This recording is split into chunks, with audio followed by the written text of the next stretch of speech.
سے پہلے جب بھی بندہ اللہ کی بارگاہ میں صدق کے دل سے استغفار کر دے، معافی مانگ لے اپنے گناہوں کی، تو نبی کریم صلی اللہ علیہ وآلہ وسلم کا ایک فرمان عالی شان ہے، ایک مقام پر آپ نے فرمایا کہ ایک آنسو اگر اللہ کے ڈر سے بندہ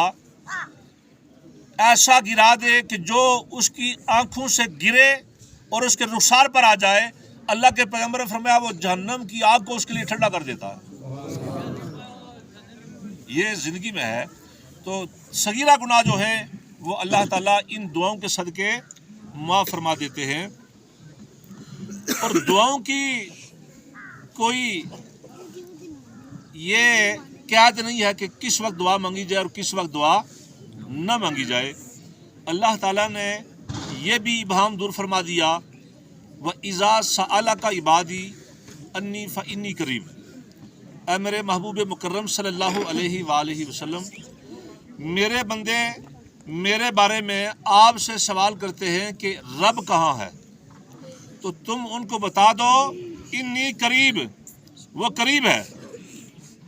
وہ ہر وقت تمہارے قریب ہے۔ کتنا قریب ہے؟ نحن اقرب الیہ من حبل الورید، وہ تو تمہاری شارک سے بھی زیادہ قریب ہے۔ یوں سمجھ لیجئے کہ تمہاری سانسوں سے بھی زیادہ تمہارے قریب ہے، وہ تمہاری جان سے زیادہ قریب ہے وہ۔ تو وہ یہ اعلان فرما رہا ہے کہ میرے بندوں سے یہ فرما دیجئے کہ رب قریب ہے، اور اجیب و دعوت الداعی اذا دعان، یہ اذا دعان عموم پر دلالت کرتا ہے کہ میرے بندوں کو میرے محبوب یہ تعلیم دے دو، یہ سکھا دو ان کو کہ آپ جب بھی اللہ کو پکاریں گے اللہ تمہاری دعاؤں کو سنتا بھی ہے اور قبول بھی فرماتا ہے۔ اس زمرے میں میں نے ایک حدیث پاک تلاوت کی تھی کہ امتی امت مرحومہ تدخل فی قبورہا بذنوبہا وتخرج من قبورہا لا ذنوب علیہا تمحص عنہا باستغفار المؤمنین۔ اللہ کے پیغمبر صلی اللہ علیہ وسلم نے فرمایا میری امت امت مرحومہ ہے، جب قبر میں جائے گی گناہوں کے ساتھ جائے گی، جب قبر سے نکلے گی تو اس کے ذمہ کوئی گناہ نہیں ہوگا، اور یہاں بھی صغیرہ گناہ مراد ہیں، کبیرہ گناہ مراد نہیں ہے۔ صغیرہ گناہ جس بندے نے صدق کے دل سے کلمہ پڑھا لا الہ الا اللہ محمد رسول اللہ صلی اللہ علیہ وآلہ وسلم، پھر دنیا میں زندگی جو گزاری ہے، اس زندگی میں چھوٹے چھوٹے گناہ تو بے شمار انسان سے ہوتے ہیں، تو اللہ تعالیٰ اتنا غفور ہے، اتنا رحیم ہے، اتنا مہربان ہے کہ اس نے اپنے پیارے حبیب صلی اللہ علیہ وآلہ وسلم کی امت کی تسلی اور تشفی کے لیے یہ اعلان فرما دیا کہ میرے محبوب کی امت مرحومہ ہے۔ حضور فرماتے میری امت امت مرحومہ ہے، جب قبر میں جاتے ہیں گناہوں کے ساتھ جاتے ہیں، جب قبر سے نکلیں گے تو ان کے ذمہ کوئی گناہ نہیں ہوگا، یعنی صغیرہ گناہ ان کے مٹ جائیں گے۔ تو سوال یہ پیدا ہوتا ہے کہ قبر دار عمل نہیں، قبر دار جزا ہے۔ زندگی میں انسان نماز پڑھتا ہے، روزہ رکھتا ہے، اور اللہ تعالیٰ کا یہ قرآن اعلان فرما رہا ہے کہ اللہ تعالیٰ نے ایک مسلمان کے لیے کتنی آسانیاں پیدا فرما دی ہیں، کتنی اس کے لیے مہربانی اور شفقت کا اظہار فرمایا ہے کہ اے بندہ خدا ان الحسنات یذہبن السیئات ذالک ذکریٰ للذاکرین، یہ اللہ تعالیٰ اپنی مقدس کلام میں ارشاد فرما رہا ہے۔ ایک مصطفیٰ کریم علیہ الصلوۃ والتسلیم کی امتی کے لیے یہ تسلی اور تشفی کا پیغام ہے کہ میرے محبوب کے امتیوں، آپ زندگی میں جب چھوٹے چھوٹے گناہ کرتے ہیں، یہ دعاؤں کے صدقے گناہوں کا مٹنا ایک طرف، اور اللہ کے پیغمبر کا اللہ تعالیٰ کا یہ فرمان کہ ان الحسنات یذہبن السیئات، یہ نیکیاں گناہوں کو مٹا دیتی ہے۔ محبت سے کہیے سبحان اللہ جی، سمجھ نیکیاں گناہوں کو، ان الحسنات یذہبن السیئات، جب آپ کوئی اچھا عمل کرتے ہیں تو آپ کے یہ جو صغیرہ گناہ ہے نا، چھوٹے چھوٹے گناہ، یہ گناہ نیک اعمال کے صدقے اللہ تعالیٰ مٹا دیتا ہے۔ لیکن بات یہ ہے یہاں کہ زندگی میں تو انسان کو نیک عمل کرے تو اس نیک عمل کے صدقے یہ توقع کی جا سکتی ہے کہ اس کے گناہ مٹ جائیں گے، لیکن قبر تو دار جزا ہے، قبر دار عمل نہیں ہے۔ یہاں نیکی کا سلسلہ جو ہے زندگی میں ہے، نماز، روزہ، حج، زکوٰۃ، یہ جتنے بھی معاملات ہیں یہ سارے معاملات انسان کی زندگی سے وابستہ ہے. جب انسان کی زندگی کی سانسیں ٹوٹ جاتی ہیں، انسان مردہ ہو جاتا ہے، قبر میں چلا جاتا ہے، یا کسی کو قبر نصیب نہ ہو، مرنے کے بعد اس کا جو معاملہ ہے اس کے اعمال سارے منقطع ہو گئے ہیں، اعمال کا سلسلہ بند ہو گیا ہے. تو جب اعمال کا سلسلہ بند ہو گیا تو پھر اس کے یہاں جو گناہ تھے وہ گناہ نیکیوں میں کیسے تبدیل ہو گئی، یہ سوال ہے. تو اللہ کے پیغمبر نے فرمایا تمحص عنہا باستغفار المؤمنین، یہ جو مومن اپنے مومن بھائیوں کے لیے جمع ہو کے استغفار کرتے ہیں، اس کے لیے گناہوں کی بخشش مانگتے ہیں. اور میں نے ایک پروگرام میں یہ آیات مقدسہ بھی تلاوت کی تھی کہ اللہ کریم نے حاملین عرش کی ایک جماعت جو عرش کو تھامے ہوئے ہیں ان کی ڈیوٹی لگا دی ہے کہ آپ میری بارگاہ میں استغفار کریں ان لوگوں کے لیے جو مومن ہیں. یہ بھی قرآن پاک میں اللہ کریم نے ارشاد فرمایا ہے. تو عزیزان گرامی قدر، انسان کے گناہ قبر میں مٹ جاتے. تمحص عنہا باستغفار المؤمنین، جتنے بھی مومن اپنے مرنے والے مومن بھائی کے لیے قرآن کے اس فرمان کے عین مطابق ربنا اغفر لنا ولاخواننا الذین سبقونا بالایمان، یا اللہ ہماری بخشش فرما اور ہمارے ان بھائیوں کی بخشش فرما جن کا خاتمہ ہم سے پہلے ایمان پہ ہو چکا ہے. تو جو ہم یہ دعا کرتے ہیں ان کے لیے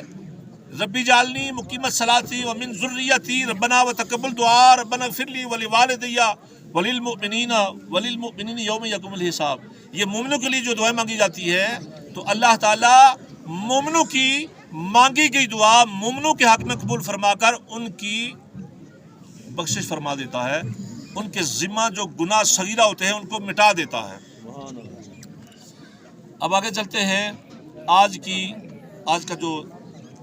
آنے والی جو رات ہے، اس رات کے ضمن میں ایک بات بیان کرتے ہیں کہ اللہ کے پیغمبر صلی اللہ علیہ وسلم تو فرمان عالی شان ہے، کچھ دن اور کچھ راتیں ایسی ہیں جو اللہ تعالیٰ نے چن لی ہے. جیسے جمعہ کا دن ہے،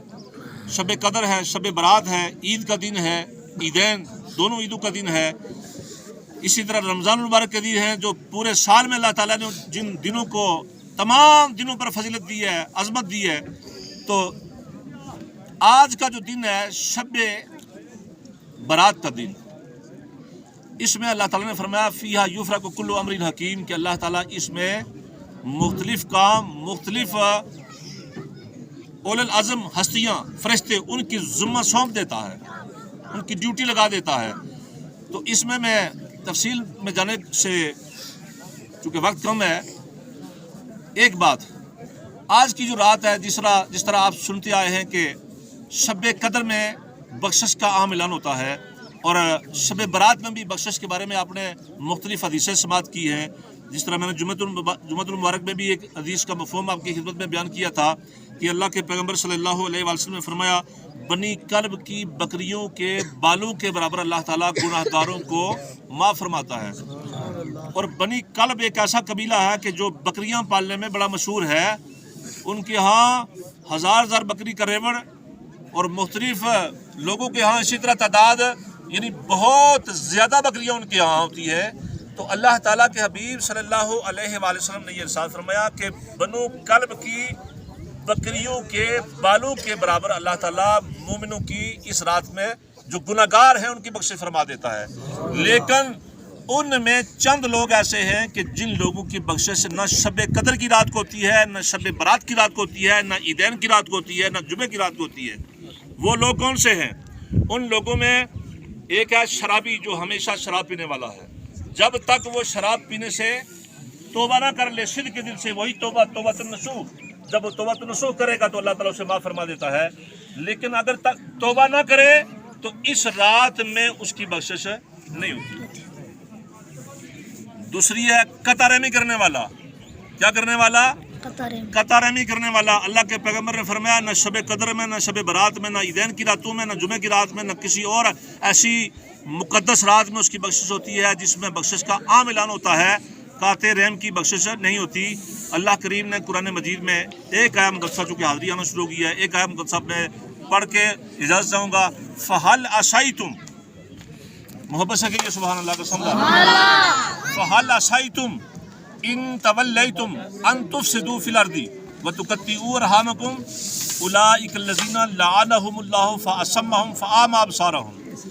اللہ کریم نے قرآن مجید میں اور بھی بے شمار آیا مقدسہ ہیں، لیکن جو میں نے آیا مقدسہ آپ کی خدمت میں تلاوت آپ کے سامنے تلاوت کی ہے، اس میں اللہ کریم نے یہ ارشاد فرمایا ہے فَهَلْ عَصَيْتُمْ إِن تَوَلَّيْتُمْ أَن تُفْسِدُوا فِي الْأَرْضِ وَتُقَطِّعُوا أَرْحَامَكُمْ۔ اگر تمہیں دنیا کی حکومت دی جائے، تمہیں دنیا کی حکمرانی دی جائے تو یہی کرو گے کہ تم رشتہ ناتا قطع کر دو گے، زمین میں فتنہ اور فساد پھیلا دو گے، اور یہ قطع رحمی کرنے کے سبب تمہاری سزا کیا ہوگی؟ اولئک الذین لعنہم اللہ، جو لوگ قطع رحمی کرتے ہیں یا زمین میں فتنہ و فساد برپا کرتے ہیں، اللہ کریم نے اپنی مقدس کلام میں یہ ارشاد فرمایا اولئک الذین لعنہم اللہ، اللہ کی ان پر لعنت ہے، اللہ کی ان پر لعنت ہے، سارے بولے اللہ کی ان پر لعنت ہے۔ فاصمہم، وہ بہرے ہیں، فاعمی ابصارہم، وہ بصارت سے محروم ہیں، وہ اندھے بھی ہیں اور بہرے بھی ہیں، نہ وہ سن سکتے ہیں نہ وہ دیکھ سکتے ہیں۔ یا اس کا دوسرا مفہوم آپ یہ لیجئے کہ قیامت کے دن وہ اندھے اور بہرے اٹھائے جائیں گے۔ تو میرے دوستو، یہ دنیا کے اندر جو زندگی ہے، یہ مومن کے لیے الدنیا سجن المومن، الدنیا سجن المومن، دنیا مومن کے لیے جیل خانہ ہے، وہ جنت الکافرین، اور کافر کے لیے دنیا جنت ہے۔ تو آج اس جیل خانے میں بحیثیت مومن آپ زندگی گزار رہے ہیں، تو جیل خانے میں آپ کو اتفاق اور اتحاد کا مظاہرہ کرنا چاہیے، زندگی پرخلوص طریقے سے گزارنی چاہیے، نہ کہ چھوٹی چھوٹی باتوں پر ایک دوسرے سے رنج و علم کے ماحول کو پیدا کر کے ایک ایسی کیفیت برپا کر دیں آپ کے معاشرے میں،